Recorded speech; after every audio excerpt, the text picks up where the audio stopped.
Hello दोस्तों, स्वागत है आपका मेरे एक और नए ब्लॉग में। जैसे कि आप देख रहे हो, मैंने बहुत प्यारी फ्रॉक पहनी है और ये देखिए सजना है मुझे सजना के लिए। अरे नहीं नहीं, मैं नहा कर आई थी तो पूजा पाठ करने की तैयारी कर रही थी। हमारे यहाँ कहते हैं कि जो सुहागन औरतें होती हैं वो मांग भर के बिंदी लगा के लिपस्टिक लगा के हल्का फुल्का मेकअप करके अपने तभी पूजा करें। तो मैंने अपने मंदिर में सबसे पहले पूजा करी।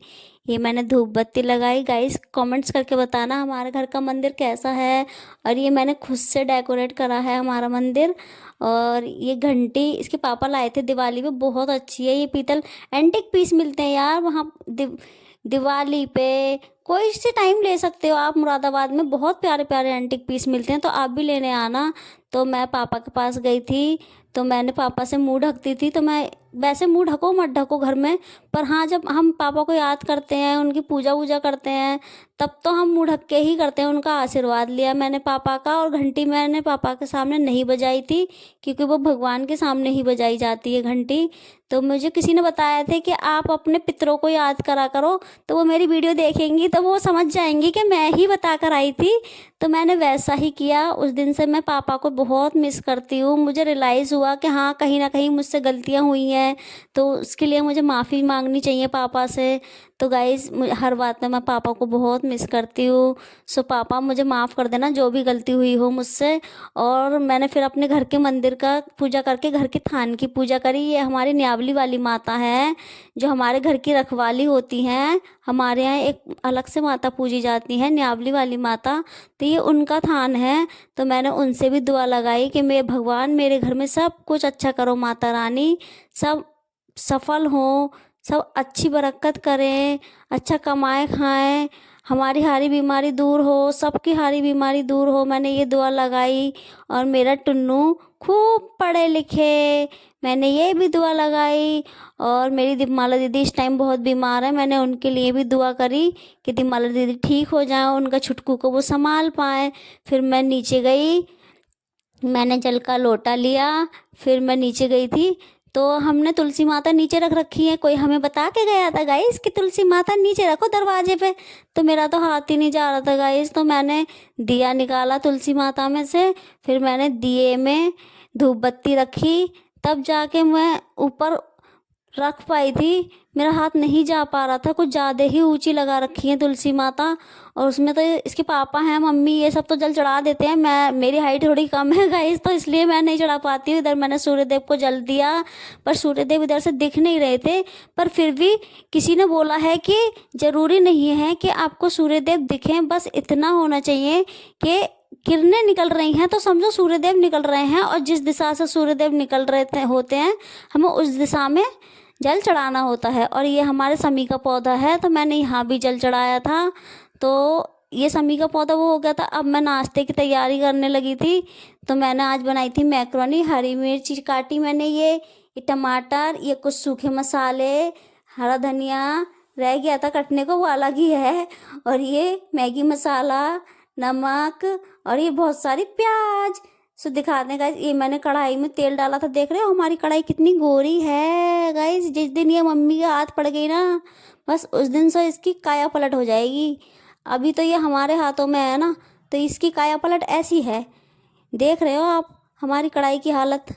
अब जब मम्मी देखेंगी ना तो उस दिन हमें पता चलेगी। तो मैंने सारे मसाले डाले, प्याज डाली, हरी मिर्च डाली। अब मैंने अपने सूखे मसाले डाले और फिर चलाया। और फिर मैंने थोड़ा सा पानी दिया और फिर थोड़ी देर भूना इसे मसाले को। और फिर से फ्राई होने के लिए थोड़ी देर छोड़ दिया था मैंने मसाला। अब ये ढक के रख देती हूँ मैं, फिर 5 मिनट बाद देखती हूँ।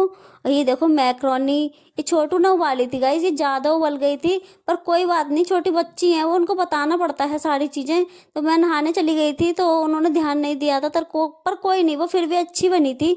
जब हमने मैक्रोनी को उसमें डाली थी वो ठीक ठाक ही बनी थी, खिली खिली सी। अब देखते हैं, आप आगे देखते रहिए कि कैसी बनी थी हमारी मैक्रोनी। ये मैंने मैक्रोनी डाली इसमें, और ये देखिए अच्छी लग रही थी। मैंने ना ठंडे पानी से धो दी थी, ज़्यादा उबल गई थी तो मैंने ठंडे पानी से धो दी थी। तो ठंडे पानी से धोने के बाद ये अच्छी लग रही थी, खिली खिली हो गई थी। ये देखिए, आप देख ही रहे हो कि खिली खिली हो गई है। ये देखिए मैं दिखा भी रही हूँ आपको। ये देखिए मैं प्लेट में कर रही हूँ, और सबसे पहले ये देखिए प्लेट किसको जाएगी, आप देखते रहिए। ये देखो बहुत अच्छी लग रही थी। और ये हमारी वीडियो ना थोड़ी आज प्रॉब्लम हो गई है, छोटू ने गलत बना दी है। हमें कैमरा ऐसे नहीं रखना चाहिए था जैसे वीडियो हमारी आ रही है, पर कोई बात नहीं गाइस, कभी कभी गलतियां भी हो जाती हैं। ये दी मैंने मम्मी को मैक्रोनी, और मम्मी ने बोला एक नंबर बनी है, हमारी बहू तो आगे निकल गई। अब आ गई थी मैं दीपमाला दीदी के बाबू के पास। इनकी मैंने बाल मालिश करी।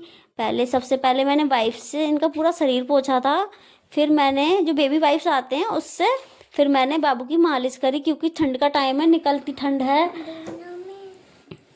ठंड है इसलिए मैंने वो कर लिया था, वाइफ से ही पोंछ दिया था। फिर मालिश करने के बाद फिर दोबारा पोंछा था बाबू को, फिर पाउडर वाउडर लगाया था।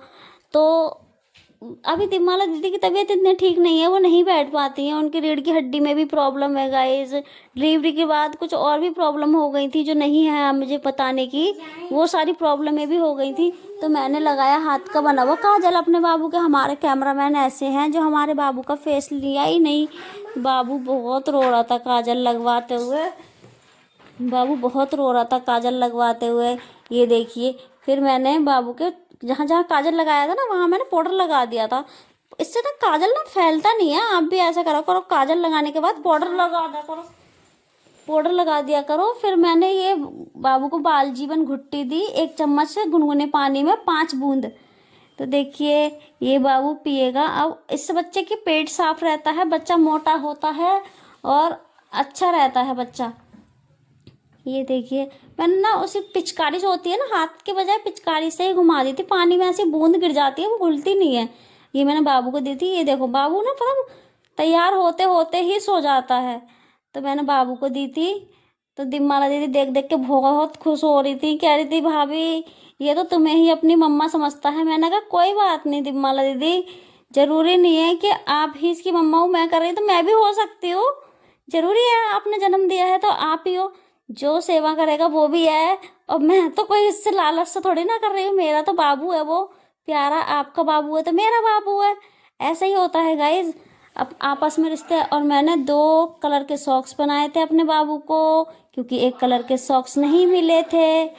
एक कलर के सॉक्स मिलते तो मैं एक कलर के बनाती। ये देखिए हमारा डुगू कैसा लग रहा है, ये बताइए, कमेंट्स करके ज़रूर बताना हमारा छोटा सा छुटकू कैसा लग रहा है। और ये मैंने इसे टोपी पहनाई थी, इसकी टोपी मैंने कल मंगाई थी ये मार्केट से। तो ये टोपी पहनाने के बाद मैंने इसे बहुत सारा प्यार करा, जुज्जू मुम्मू, इसको मैंने लोरी सुनाई। फिर उसके बाद बहुत सारा प्यार करने के बाद मैंने अपने बाबू को तैयार करने के बाद ये देखो पोज दिए, ये मेरा बाबू आया। ये मेरी वीडियो आपको कैसी लगी, चैनल को लाइक शेयर सब्सक्राइब जरूर करना गाइस, और कमेंट्स करके बताना कि आप